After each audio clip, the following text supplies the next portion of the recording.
Hello, everyone, and welcome back. We are really excited to be on our second presentation for the day with Dr. Tisha Shipley. And not only is she the co-chair of this conference, but she's also a dear colleague, and I cannot wait to hear what she has to say on engaging in developmentally appropriate learning activities to start school. So, as I said, Dr. Shipley is a dear, dear, dear friend and also a colleague that I have been on the conference with for 5 years now. So in this session, Dr. Shipley is going to talk to us about the importance of setting up a high quality community using early childhood practices. So when we look at her background, she is just an expert in so many areas. She's been in education for over 18 years and has taught many grades, including pre-K, kindergarten, gifted and talented grades 3 through 6. She was an elementary principal. She is a cheer sponsor, and I think you're going to see a little bit that in her presentation. And she's been in higher education for 13 years. She's taught face-to-face, she's taught online, and she really enjoys working with teachers and inspiring teacher candidates. She loves shopping. She loves spending time with her family. She loves Netflix and boating with her husband. And she is so full of ideas to share and enthusiasm. So Dr. Shipley, the floor is yours. Hello, everyone. Thank you so much. I'm going to go ahead and switch to the next slide. It tells a little bit about who I am. And I just want you to know I'm so excited to be here with you today. I'm going to talk about a few things that I'm passionate about. Every single thing I talk about can be stretched out into a huge presentation all in itself. So at the end, I will share a wealth of documents, resources, websites that I want you to be able to use for the future. So they're in a Word doc. I will upload them right with the participation certificate. But a little bit about me, things that I'm passionate about. I love to research. I love to write articles. I enjoy spending time with my family and my friends and engaging with my students and showing them that I am a lifelong learner, because I feel like all of us that are here, that's what we're doing. We're all here to engage and share and collaborate with each other. So I'm excited to get started. So thank you so much for staying for my session.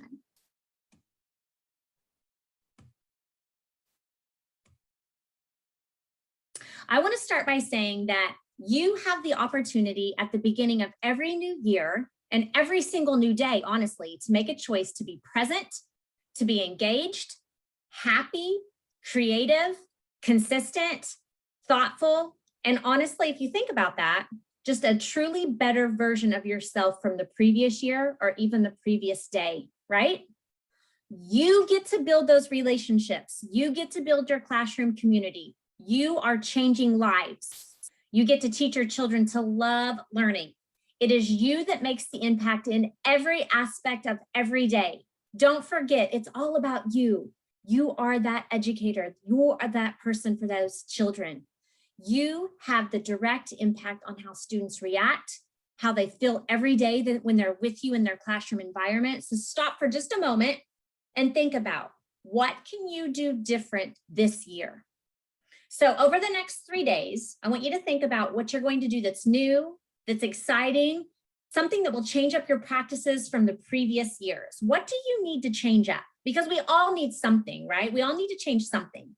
So I'm going to be talking about a lot of things. And like I said, at the very end, I'm going to share a document with resources that I have found very beneficial, and they're things that I use. Okay, but I love this slide because equally or more important is this: no significant learning can occur without a significant relationship, right? So today I'm going to share strategies and things that I have done and things that have worked for me that I love and have found over the last 17 years to work and be beneficial. So I'm also going to ask you to share some of your ideas in the chat box as I go on, because I know I am not the only one with creative ideas. I know that every one of you have those ideas too, okay? So I'm super excited to hear about the treasures that you're gonna leave us with. Each one of us have strategies and things that are gonna help each other, and that's what we're here for today. Okay, so I'm going to share a few big ideas on things for you to think about as you begin setting up your environment for the first time, or for this year, or even when you go back if you're already teaching. So building a classroom community of learners starts day one, right? But it starts even before that. You're going to get your roster, make those phone calls, do home visits if they're allowed, send a fun postcard, be present, show up. Those first impressions are vital and show that you care, right? So set up your environment where children are excited to come every single day. Make it homey. Your community is a place where everyone is valued and cheered on to success. Everyone has a stake in the game and in that community. There's a daily schedule. Every student has a job or can apply for a job that they want. There are high expectations set by the group. There is mutual trust and friendship, and everyone in the community is working to solve problems. It runs like a well-oiled machine. We've heard that a bunch of times, but a classroom community truly does. So I can share an entire presentation on classroom community and how they run, but I'm going to share those resources at the end. So on the slide, you see some classroom job examples, right? And this is what I meant by every child has a job. They have the name of the job, like a veterinarian, an engineer, an author, a gardener. So be creative. Students love responsibilities. And we all know that in our community alone that we live in, we all have a responsibility to the other people that are with us. So this might be something that you want to take and use. In our community, we work with our learners on strengths and abilities, right? So I believe to reach each child, we must be intentional with what we do and provide high quality learning environments that are developmentally appropriate. We have to build those relationships with our students and their families and meet them where they are developmentally. There are so many things on this screen that should be present. But like I've said before, building that classroom community from day one with routines, hands-on learning, centers, playtime to practice, modeling by you, trial and error, and moving from large group to small group, maybe conferencing. These are all parts of running your developmentally appropriate classroom. So right now, I want you to share in the chat box something that you do the first week of school, the first day of school, that's developmentally appropriate that you like to get children involved in. What are you doing? Are you modeling? Are you sharing your procedures and your transitions and making sure that you're practicing those? Share something in the chat box so that we can all leave with one practice that we can use with our students. So I think this is important. We've all heard this, right? But in our community, students need time to practice and have the freedom to interact socially with peers. Don't forget that as early childhood teachers, we are the first ones that are teaching them that learning is fun, right? We are giving them the tools to be researchers and lifelong learners. And that's what makes ECE so great. We are that first connection that they get outside their home. So what can we do to ensure that our students love learning and ensure that we are teaching them that learning is fun and that they're great and that they have responsibilities and that they can do it? I love what you're sharing in the chat. So make sure that you're going through these, because if you're looking for some developmentally appropriate activities, look at the chat. There are some great things, like someone just shared, have a daily schedule with pictures. I labeled my entire classroom. And with that label, I also had it in Spanish and sign language. So make sure you're looking through the chat box also. So our daily schedule should allow for large spans of time for students to work, right? Because many need to finish what they're doing before they move on to the next activity. And that's what you do at the Montessori schools also. And children with different learning styles, they need to finish one activity before they moved on to that next one. Learning styles have to be taken into consideration, which means getting to know and learning all of your students. You've never came to the end of school and thought, man, I got to know that student too well. I got to know that family too well. No, I always thought, I wish I would have asked this. I wish I would have got to know this better. So centers are a time for you to be able to differentiate, use themes, or integrated units to spark interest. At centers, you can monitor students' learning, their language. You can encourage them to recall things that they've learned, build on their background knowledge. Then ask them to think and give reasons to solve problems. Ask them questions. Centers should be intentional, meaningful, and engaging. I had around 15 to 20 different larger centers in my classroom where children could go and work. And then I had like blocks, housekeeping center. And then I want to show you real quick. I had, let's see, I don't know if I can come back on screen. Yes, here we go. I want to show you like a center that I had. So this is just a little lunchbox that is metal. And this is just an example of a pull-off center that I can use in my classroom that's on a shelf. And when they open it, inside there might be magnets for sorting. There might be magnets for patterning. There might be numbers for adding, just numbers for recognition, letters so that they can spell out their name, sight words. So many different things in this little lunchbox that they can just close up after they've practiced and put it back on. Because I know a lot of classrooms don't have that room, right, for large centers. So you can also do that. You just have to be a little bit creative with what you're doing. So remember, it's important that we have these developmentally appropriate centers in our classroom, not only for our students, but for us too, because it gives us a time to be able to practice. It gives us a time to be able to assess. So I want you to share one of your favorite centers that you have in your classroom in the chat. What do you love about it? What do you do? Is it blocks? Is it housekeeping? Why do you love it so much? Why do the students enjoy it? Okay. So let's see what people are sharing in the chat. The lunchbox idea is great. And it doesn't have to be in a lunchbox. It can also be on a cookie sheet. There's so many things that you can do. Okay, so people start out with observations. Children do whatever they want. Yes, you can have free choice centers. You can have structured rotating centers. It's whatever works best for you in your classroom at that time. And as long as children understand what they are expected, what they need to do, then it's completely fine. Whatever is best for your students. Okay, we know that families are a vital part of our classroom community, right? So teaching families is something that I feel very passionate about, and I like to keep them in the loop because we're all working together at the same things, right? So working and engaging with families is probably one of the most vital things that we do each year. Those relationships are so important. They're a part of how we teach and run our classroom community. So I wanted to share just a little bit with you. I have a long presentation on family forums on our YouTube channel that you can find later. But family forums are something that I held each month to teach families about what to do and showed them our community and how our community runs. So they're held once per month. They're very organized and scheduled. You do not want to waste parents' time. I had prizes, food. We cooked at family forums.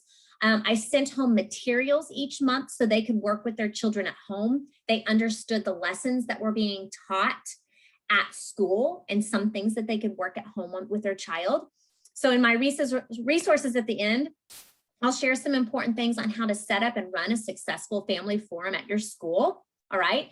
So next we have a mock schedule of, these are some months of how you could set up your family forum because you don't want to waste anyone's time.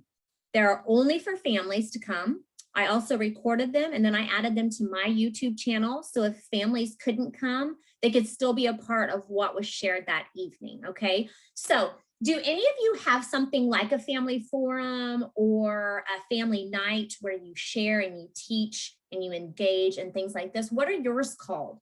What do you do with those? What have you found that really work? Because I think this is one of the most important things that we can share with each other, because when we do this, we are bringing new things into our school and allowing them to truly engage with us. Because it's been said before, some families are scared to come to school. Some families are shy about coming to school. So we need to make it known that we are there for them and that we want them to succeed at helping their children. Okay, so this is where the exciting stuff starts, but only after you have done the things we've talked about before, like building your community and those relationships, right? So each day, I welcomed each child at the door, and I was usually on my knees because you want to be on their level, with a high five, a handshake, however they wanted to do it. We could have a little a clap with our hands, however they wanted to do it. And I called them by name. For example, good morning, Mr. Cooper, or good morning, Miss Stephanie. And then they would reply, good morning, Miss Shipley, because this taught them how to greet someone else, look them in the eye, stand up nice and straight, speak where they are heard. And it just started our morning off right because we were greeting each other and welcoming each other to our classroom community for the day. And I see a lot of monthly and evening meetings for families. Keep sharing those and tell what you call them if you have a really great name so that we can all use those, okay? So after I welcomed my students into my classroom, we had carpet time and a morning meeting. And those were an important part of my classroom community, okay? So this is a time for the entire community to come together. We sang songs, we danced, we worked on the calendar, we had the month, date, season, we worked on birthdays, we would read a book, we did our classroom pledge, our flag salute, or we also did the American Sign Language, because like I said before, we did that in my classroom. And in the beginning, like the first couple of weeks, we would do a beanbag game to music, we would do learning name games, we would also review topics and learn new information. That would be carried out throughout our day and into the centers. So I would teach topics there, and then they would, carry those all over into whatever they did. What you're getting at this carpet time in your morning meeting is you're having students strengthen relationships, you're promoting social awareness, you're increasing self-confidence, you're encouraging positive behavior. And during carpet time, you must be consistent, you must follow a routine, you must get students involved, they must be organized and ready to go. Make sure that you have all of your stuff ready to go for your students, right? Okay, I want to start my screen again because I want to share with you here is Frida Frog. How many of you have a classroom mascot? Does anybody have a classroom mascot? So my classroom mascot was Frida Frog. She always did our morning message, okay? So this might be a morning message, and you can see that I have exciting and opportunity highlighted. Those were our vocabulary words that we were working on that week. Frida Frog is a large frog. She sits in a rocking chair that is pink with polka dots in our classroom. Frida Frog does the morning message, but she can also come in to teach lessons and do other things. But my classroom mascot was something that was loved and still remembered by students today when they reach out to me. And so I will send them a picture like I have on the screen of me and Frida. She was always very, very fun. Okay, one other thing, and this was always done at carpet time and morning meeting. One other thing that we did was have these whiteboards. These whiteboards were very, very important. When I was teaching, I went to my local hardware store and they cut up old shower material, shower board, and they made these whiteboards for me for free. So I had the student use the erasable marker, and then we used a sock for the eraser. They put it on their hand. And on these boards during carpet time, we practiced all sorts of things: letters, numbers, names, shapes. We played lots of games. So don't forget that there are people in your community that want to donate to your classroom environment. And these were a hit at carpet time. And all 7 years, I used the same ones that were made out of the same material that my local hardware store cut for me. So don't forget that people want to donate things to you. So this was just one thing I wanted to remind you of, and something that we used a lot. So as we start back to school, or if you're already in school or you are an aspiring teacher, let's talk about the basics. In my opinion, play is one of the most important things we can allow our students to do. I think back to being a child and just playing outside with the neighbors and riding bikes and building forts and exploring our neighborhood and sleeping in tents. And children today just aren't doing those things anymore. Remember when we had PE a lot during the week? And then I remember we would have 2 to 3 recesses at school. There was just time to play in the classroom. So my first job, my principal said, there are no playing and you will not do thematic units. So I thought right then and there in my first meeting, oh my goodness, what have I gotten myself into? Because I knew in my heart that my students were going to get this with me. There was going to be free play, there were going to be centers. But by the end of the year, when I showed my principal, when he was visiting me and doing my assessments, I showed him my documentation. I explained to him how I aligned play with the standards, the state and national standards, and even the standards he wanted us to have in our classroom. then he was okay with it. I showed him the progress that my students were learning. I documented it. We have to do what we know is right for our students and what is developmentally appropriate, right? And that is making sure that they are getting that playtime and that free choice play in their day. Because as we know, play is a child's vehicle to learning, right? So I want you to add in the chat, have you ever had trouble getting someone to understand play and why it's so important? And then also, how do you incorporate play into your day? Is it in your daily schedule? How do you do this? Because there's a lot of principles now that say no play, but we know how important it is. So I would love for you to share your ideas in the chat so that we can all share, this is how we do play. This is how it's in our schedule, because that's what we're here for. I want you to share those things, please. All right, so we all know that play is very, very important, right? And we have to advocate and be an advocate for our students on free choice play. Okay, so why does play matter, right? As teachers, leaders, and someone working with children, we must advocate for play, play-based learning. Take your notes, align your play to your standards, observe, ask questions, assess, monitor their learning.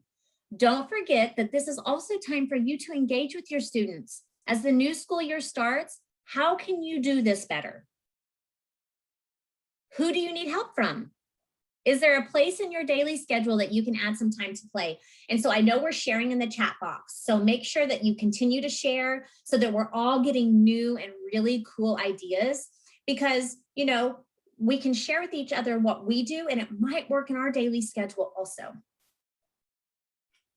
I love the ideas that you're sharing. I love them. Great work. Okay.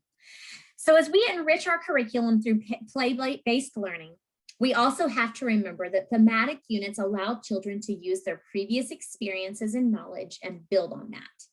They allow you to differentiate for each learner and build your lessons and centers around the subjects or the theme that you've chosen.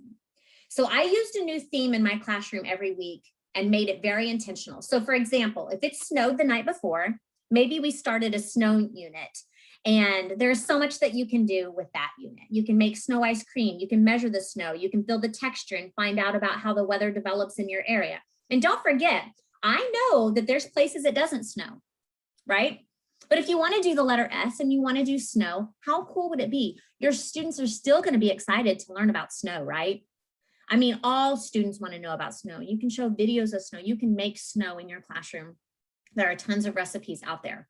So your teaching should be intentional. Why are you teaching this? How are you teaching this? What skills and what is it aligning with? So I want to know really quick,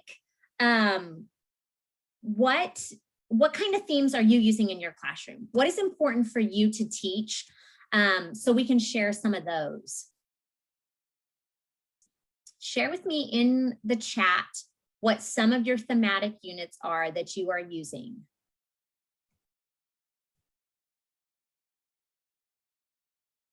I see someone actually wrote the sensory stations. I love sensory stations. I think they're great. I actually put those in my science centers a lot of times. Okay, dramatic play. That's great. What can you put? Goldilocks and the Three Bears. I love it. Social emotional themes. Let's talk a little bit about that. Does anybody else have some social emotional themes? Woodworking, tumbling. Yes, the woodworking is fine motor and tumbling can be your gross motor. I use Disney themes. I love that. School safety. See, all of these are great. So go ahead and add in the chat what you do and how you do it, because this is all something that's very, very important to each of us, as we can tell, because we're all using themes in our classroom, right? We are. Okay, let's move on. So here are a few ideas going with letters of the alphabet and some of the things that I did in my classroom in relation to themes. Okay, I'm also going to share some links in the doc at the end and how I incorporated these, what I did with them. And I also share children's literature, how I put them in my centers. But these are just some with some letters of the week, because that's how I did it teaching pre-K and kindergarten. Okay, you've also typed some in the chat box. but keep sharing. I want us to keep sharing and making sure that we are leaving here with at least a couple of new themes for you to use in your classroom. Okay, so the 4 topics that are on the screen right here are something that I incorporated into my daily schedule and have had a lot of success with. So I encourage you to take your camera out right now or your phone and take a picture of this slide and commit to using at least one of these this year. So I used children's literature and I used puppets. I engaged them in different activities like make and take books, cooking. These are things that I shared often. So what is one activity that you can take from this section, right? Okay. All right, so puppets. Puppets are something that I used daily when I was teaching. I had my own puppetry, and those were just for me to use. And then I had a puppet center for my students. So children love puppets, right? Heck, I'm 42. I love puppets. We would sing with puppets. I would use them during my morning messages along with Frida.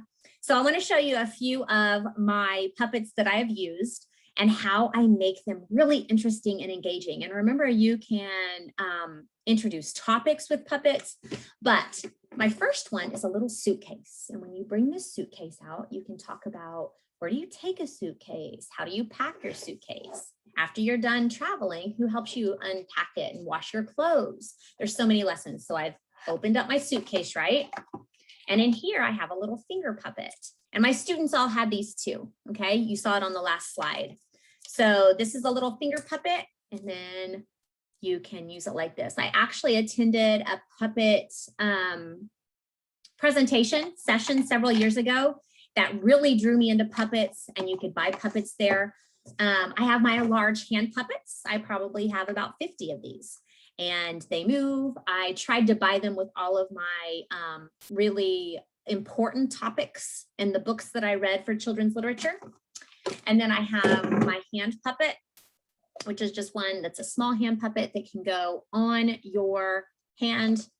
And remember, I had puppets that I used, and then I also had my students' puppets that they could use. And then I would bring out the little box and have them decide what was in this box.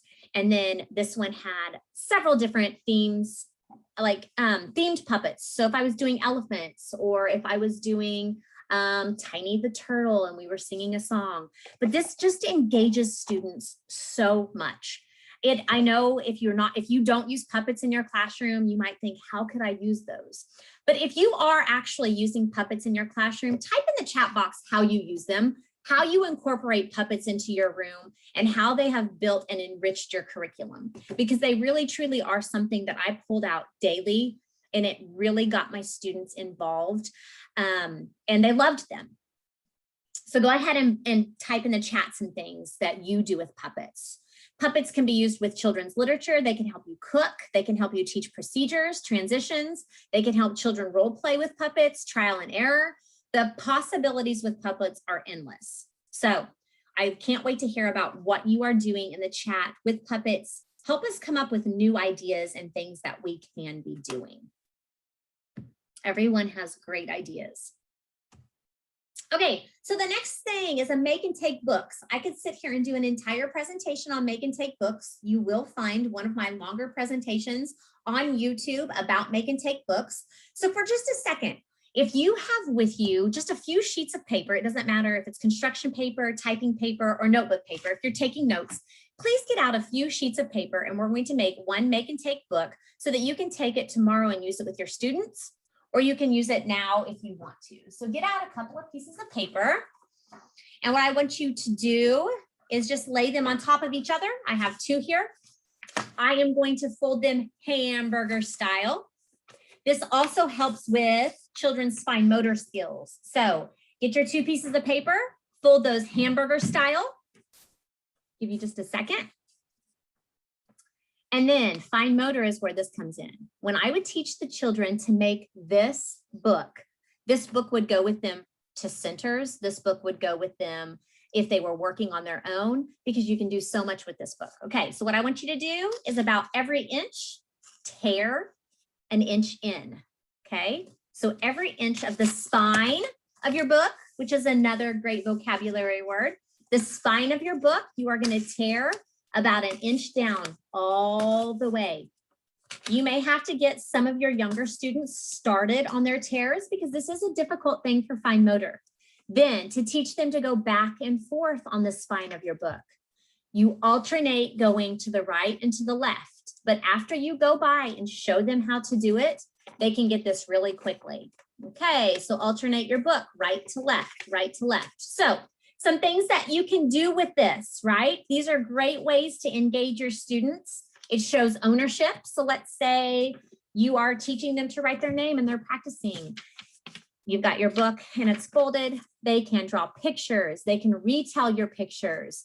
It's very important that you work on oral language. They can write the letters in this book. They can draw in this book. They can practice their name. They can practice their peers' names. They can practice sight words. They can practice words, copying words out of a book that they're doing or reading. Anything that you want this book to be, you can make it. I've put a few of them up on the slide.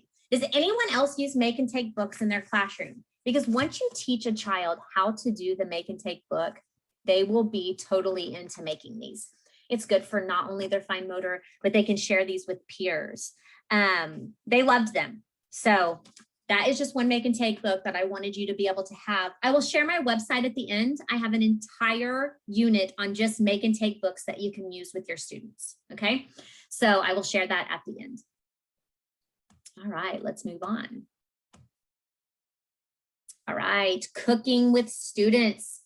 I introduced cooking with my students when I would read a book. So let's just talk about green eggs and ham, for example, because it's just one that's kind of out there and you know that you could cook with it. But there's so many books you can cook with. If you haven't thought about it, there's a lot. I tried to cook something on Fridays, but that didn't always work out. We know we have to be very flexible when we're teaching early childhood. So sometimes it would go once per month. You do need to get permission to be able to cook in your classroom because you are going to have a microwave, maybe a skillet, an electric skillet, things like that. So make sure that you have asked permission, okay? So when cooking with children, they learn so many different concepts. It's worth your time, it's worth your effort. Try to put this in your schedule this year, okay? So as children learn, they can make up their own recipes. And what I've done before is put in my science center, because it's usually where there's floor that they can, and there's a sink. How can you make a peanut butter jelly sandwich? What do you want on your peanut butter jelly sandwich? What are the steps in making a peanut butter jelly sandwich? So they learn to follow directions. They can help you make a grocery list. They learn responsibility. They learn healthy food choices. And remember, not all of our students are eating at home anymore. Some of our students are eating out every single meal. So they haven't seen their mother cook. They haven't seen their father, their grandmother cook like we all may have. So we need to show them that in our classroom. How many of you in the chat box, tell me, do you cook in your classroom? Green eggs and ham was one of my favorite things that my students loved. Just because, you know, you use the food coloring and they've never seen that before. But that's a time that you can show them how things change.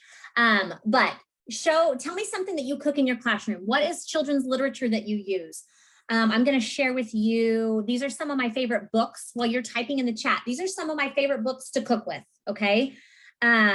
If you don't cook, this is something that I challenge you to try. Somebody said they just made banana bread on Friday. Oh my goodness, made an apple pie, stone soup. I love cooking with stone soup. Okay, so I love to cook in a baggie. So on my website, you will be able to see all of the things that I cook. I will share it with you later, but these are some books that I made into using children's literature and being able to cook. It's very important that you teach children these different concepts. So keep sharing in the chat. I love what you've cooked. I love the books that you've cooked with. Make sure that you're sharing some of the books too, because not all of those that we cook with are just out there. Sometimes we have to dig through the book. What can I make with this? So these are some of the things that I made throughout the year when we were cooking that worked out really well. And if you want to take a quick picture of these, I'll also be sharing other cooking ideas on my website. I have that link in the paper that I'll share with you at the end. So on my website, I cooked with every letter of the alphabet. And on my website, it will share out with the letter of the alphabet. There will be a link to tons of recipes that you can make.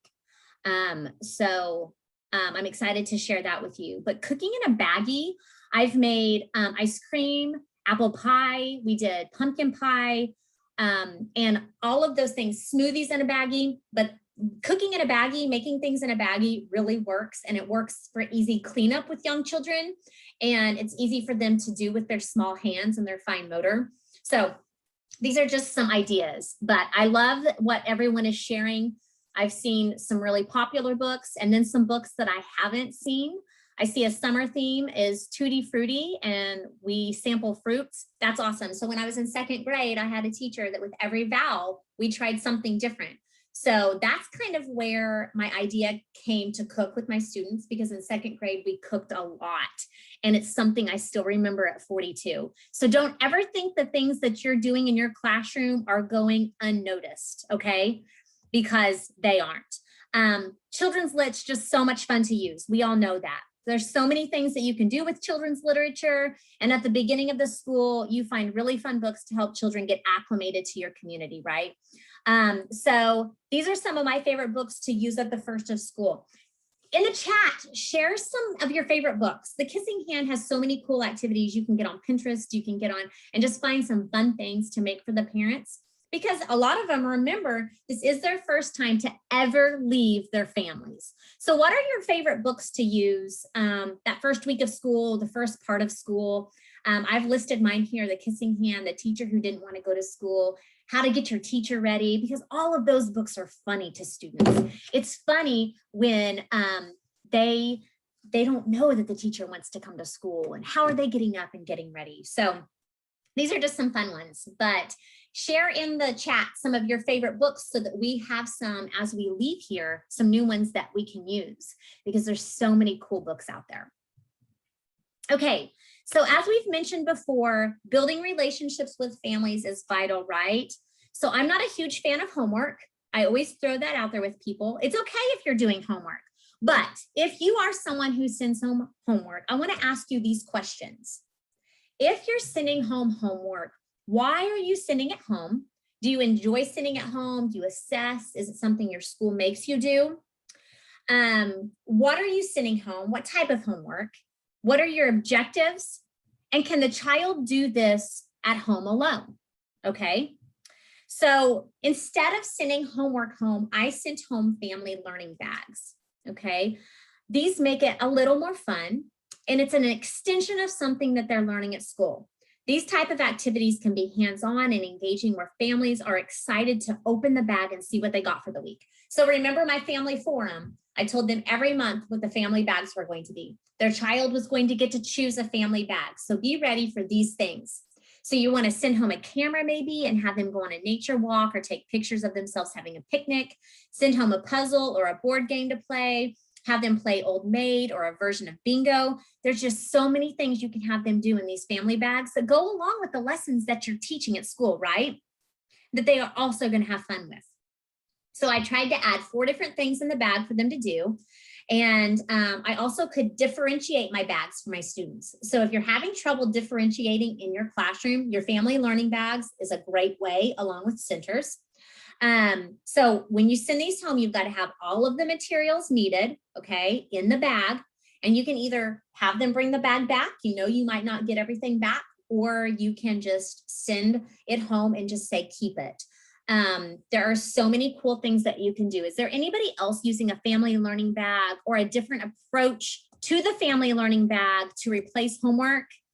I still see people sharing books. I love this. Continue to share those, because we all need that help.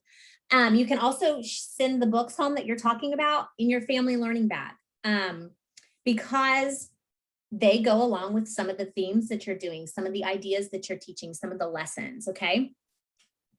I think it's really important that we share these ideas. Okay, so here are the bags should contain all materials that you would like the students to use and bring back. Checklists are important. Directions for your families, so write a letter to the families of what they need. You will need to be able to tie all of your themes and activities to your curriculum of what you're teaching in your classroom. I'm not saying that sometimes you can't just send home something that's fun for your students to do so the families can work together, but it is a lot better if you can connect these themes and what you're doing with your family bag and align it to what you're doing in your classrooms. When you can do that and you can show that to your administrators and how well it's working, you will have a lot of people on your side. Okay, the family cooking bag is one of my very favorites. So this is just an example of a bag that I want you to see that you can do throughout the year. And remember, cooking is something big that I did in my classroom. So I always send home a family cooking bag, not every month, but maybe every 6 months, because you will have to get all of the food and all of the ingredients and make sure that they have everything that they need to be able to cook the food that's in the bag, right? There's so many different skills that you can tie to cooking that this bag is really, really popular. The families like it, the children love it. And it's something that they can plan on. Maybe Wednesday, they're going to pull out the bag and they're all going to cook together. I like to share a picture of the recipe. But remember, you've got to send everything, your measuring cups, tips and tricks on how to prepare the food, maybe a short video of you on your YouTube channel actually making the food so that they can follow along with you. The ideas are limitless on these bags. Because on your YouTube channel, you can always share what you're doing and what you've seen, right? Okay. So as we wrap up this session, I want you to share one thing in the chat that excites you that you found in this presentation or from your peers in the chat box that you want to try. Yeah, Roxana, yes, a family bag is a great way for parents to get involved. So what's one thing that excites you that you found in this presentation or something in the chat box that you want to try? I can't wait to hear about one thing that you took from this presentation. As you're typing those up, these are some things that I would like to share with you. Our podcast, our Early Childhood Chatter podcast, which I will also share in the document that I'm going to share at the end. And then my website, my early childhood website is busyclassroom.weebly.com. There you can find articles, you can find my early childhood social media, and tons of things to use today. The most important thing that I can share with you are classroom mascots. I have 26 of them on my website because there's one for every letter of the alphabet if you want to do that, how you can make that classroom mascot. And then I also go from that classroom mascot with every letter to share out cooking ideas, because those cooking ideas are very easy and very fun for you to be able to incorporate into your classroom today. So I am just very excited to share these things with you. And I want to share this in screen with you. My website, my email, and I want to open this up for questions and answer right now. If you have any questions about anything that I shared today, please let me know in the chat and I will come on and answer. Dr. Shipley, there was actually a question earlier on just how early do you start exposing children to puppets? Well, I taught 3- and 4-year-olds, and I started using them the first day of school when I introduced my classroom mascot, when I introduced different things that I was doing, transitions, procedures. I think it's very important. My nephew is 2, and his first present that I bought him as a baby was a puppet. His mother used it all of the time while she was talking. He could also see the puppet. So I don't think there's ever a time that's too early to start exposing children to puppets.